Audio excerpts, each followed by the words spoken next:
Hey guys and girls, my name is Alan and welcome to today's video. It has been far too long. This doesn't mean we're friends, you know.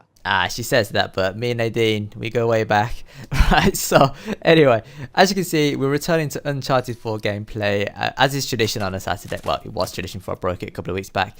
And there's a couple of reasons why I broke it. There was the Black Ops 4 beta, which took place over 2 weekends. I spent a lot of time playing that.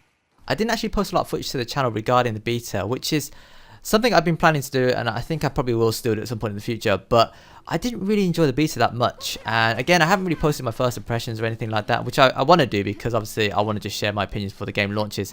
Unfortunately, I just didn't enjoy it as much as I thought I would do, and I wanted to. I keep saying I need a good Call of Duty game in my life, and I really don't know if Black Ops 4 is going to be it, unfortunately. So yeah, we'll see how that goes. Oh, actually, speaking of other Call of Duty news, earlier in the week, I don't know if you've heard, but Modern Warfare 2 is now backwards compatible on the Xbox One. And I think I tweeted out on the day, but this is the first time ever I've been jealous of Xbox One owners because they get to play that game. And it's kind of ironic that it's not even a brand new game. It's a game that's like 10 years old now, and it's just a backwards compatible game. It's not even a full remaster or anything, but I'm jealous of that title, the one and only game that I'm jealous of being able to play while I can't, obviously, on the PS4.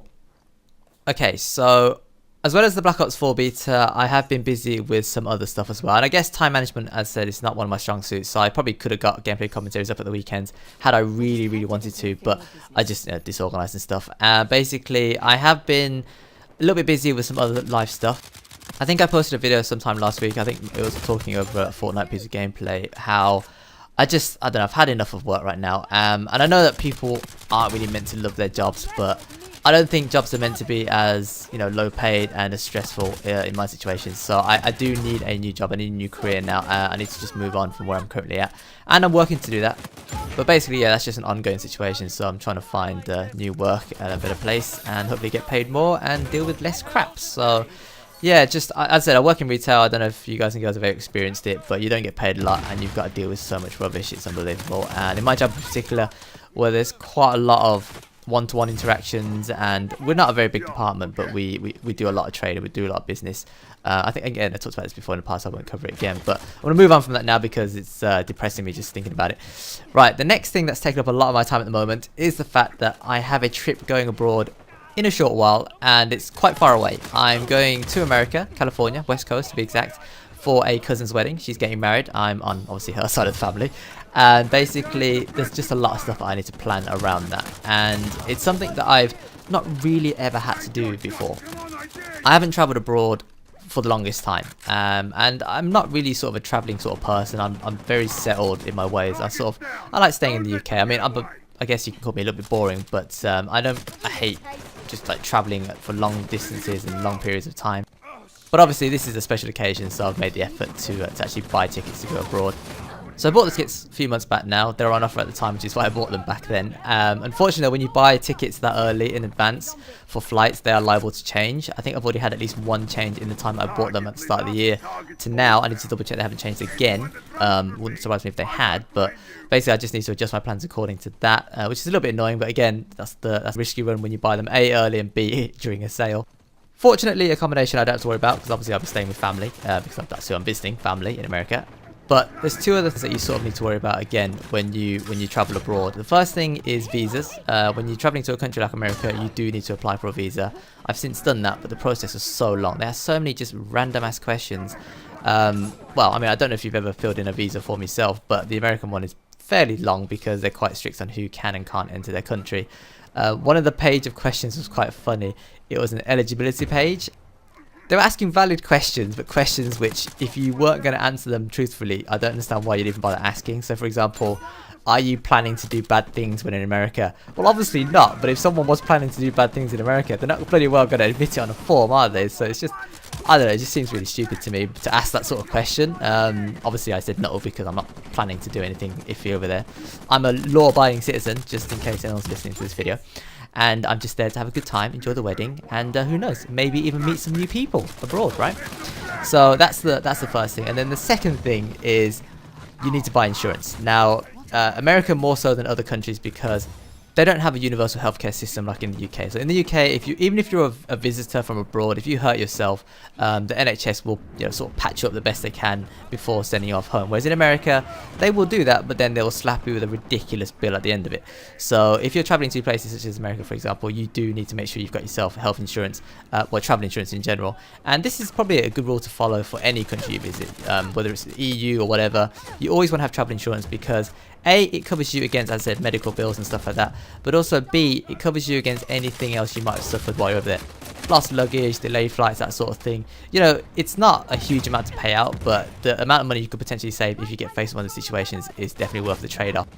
I don't travel a lot abroad myself, but I know you can't be stingy with things like insurance because it can seriously come back to haunt you, and you don't want that. Okay, so on top of getting, as I said, plane tickets, accommodation, travel insurance, travel visas, you've also then got to worry about the logistics. How are you going to get to the airport before you fly out? How are you going to get from the airport to where you're going, destination-wise on holiday? And then obviously all of that in reverse as well. So how are you going to get to the airport when you go back to the airport to fly home to the UK? How are you going to go from the UK airport back to where you're living, or in my case, my house? So there's just lots of little things which I never really thought about as a kid, and you don't really think about it until you start traveling on your own. I'm still traveling with family, but I'm sort of dealing with it by myself because obviously I'm paying for all of my stuff myself. I'm not expecting my parents to fork out tickets and stuff for me, but it's just a lot of little things to think about, and it's adding a lot of stress to me because I'm not very organized as it is, and all this little stuff that I've got to plan and take care of and worry about. And it's a long trip, as I said. Going to America, we're talking about 12-13 hour flight, so it's not close. It's not a weekend trip away. We're going for a while, and it's just just a lot to think about.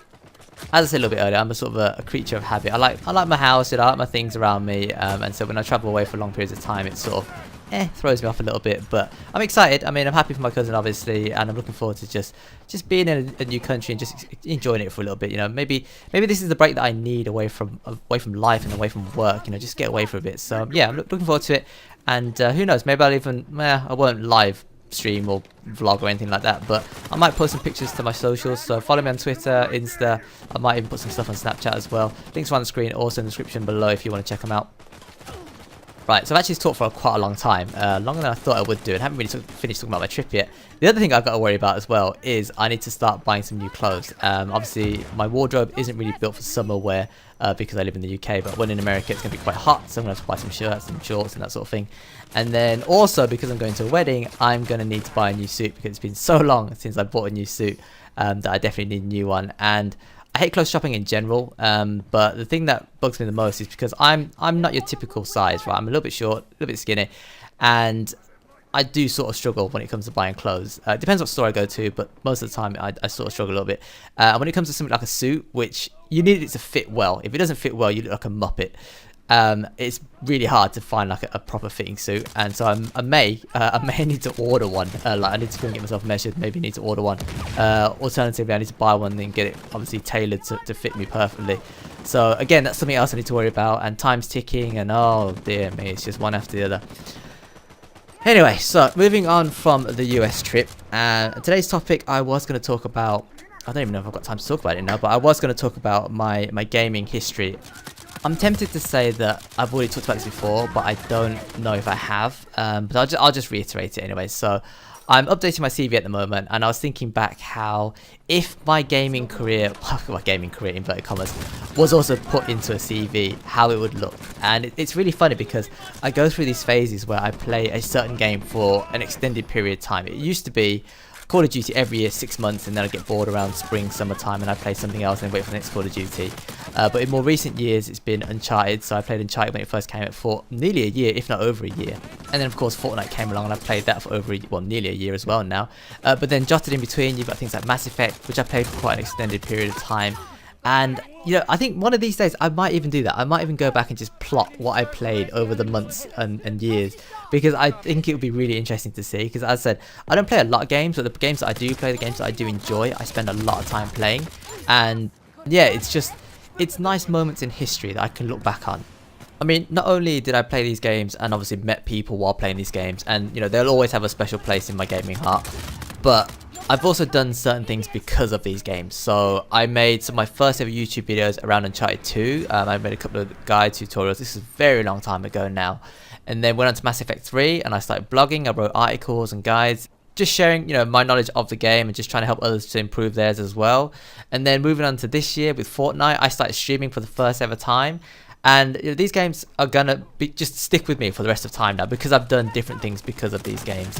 But as I said, you know, it's more of the journey that I've gone through with them as well. So I've been through the entire Uncharted franchise. I played all of the games. I've played a lot of hours in multiplayer and in co-op as well. And I said, met a lot of good people, a lot of good friends, and it's just, I don't know, it's a really nice feeling. And it kind of makes me sad that at the moment, I mean, other than Fortnite, there's not really any other games that I'm interested in. And when Fortnite eventually goes, I don't know, well, I mean, who knows how long Fortnite's going to hang around for, but I miss like a good co-op game. I miss a good Call of Duty game. I miss a good Mass Effect game as well. I mean, obviously Andromeda's still out and you can play that, but it's just not the same. And my fear is, I hope that all of this goodness hasn't come and gone. Like, I do truly hope that sometime in the future there will be other titles, other franchises, but maybe even remasters that I can jump back on again and sort of just recapture some of that moment, some of that feeling.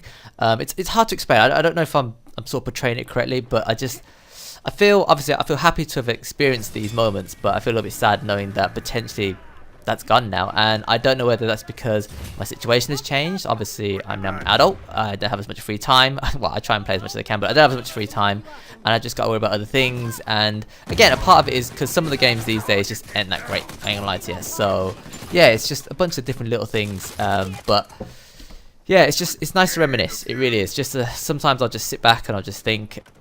It's sort of bittersweet, you know. Obviously, you're happy that you've experienced these things, but you're also sad knowing that they've come and gone. And who knows if you'll ever experience them again.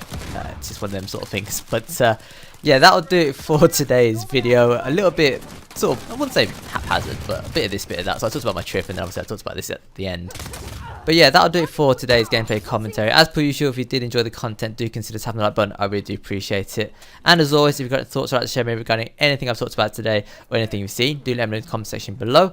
One thing to note, actually, I didn't call it out at the time, but I got a cheeky Hail Mary to stop the enemy team capping at the chest, which of course meant that we got a shutout win, which is kind of nice. That was really, really nice nade as well. Probably one of the best I've ever hit in Uncharted.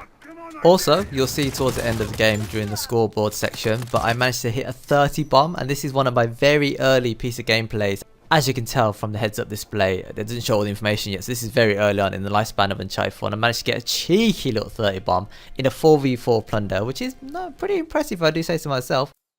Right, so that'll definitely do it for today's video. Hope you enjoy the rest of your Saturday, and as always, thanks for watching, thanks for listening, take care, and I will see you later.